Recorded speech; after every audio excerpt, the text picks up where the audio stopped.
Oldingi erimni sog'indim.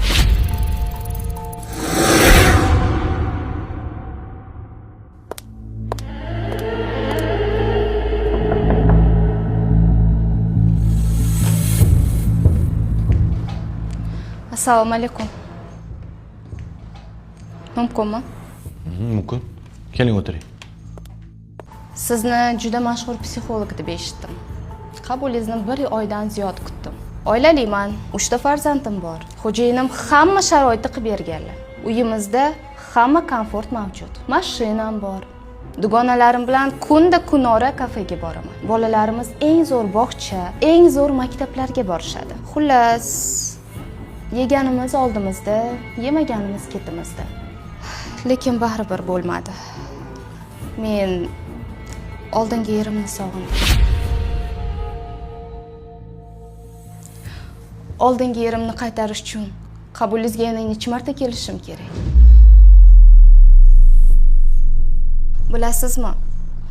Oldinlari bir dasturxon atrofida ovqatlanardik, birga sayrga chiqardik, uzoq suhbat qurardik. Ko'zlarimiz muhabbatdan porlardi.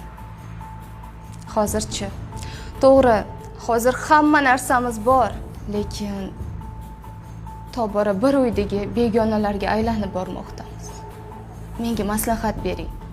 Axir siz psixologsiz-ku. Erimni qaytarish uchun nima qilay? Tushunarli. Men ish vaqtim tugadi. Endi ketishingiz mumkin. Bu nima deganingiz axir? Butun seans davomida faqat men gapirdim. Siz bir so'z ham gapirganingiz yo'q. Endi nima? Qabulingizni yana 1 oy kutamanmi? Shu adolatdanmi axir? Kechirasiz. Meni ishim tugagach, meni shaxsiy hayotim boshlanadi. Buni oilamga, farzandlarimga, ayolimga bag'ishlashim kerak. Ularning vaqtini ishga olish olmayman. O'zim rejalarim bor. Hozir esa ketishim kerak. Ular meni kutishyapti. To'xtang.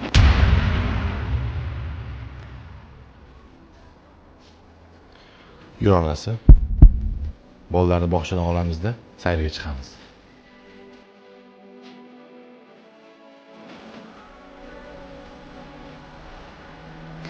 Shularni hammasini tushunish uchun qabulingizgacha ham kelishim shartmidi?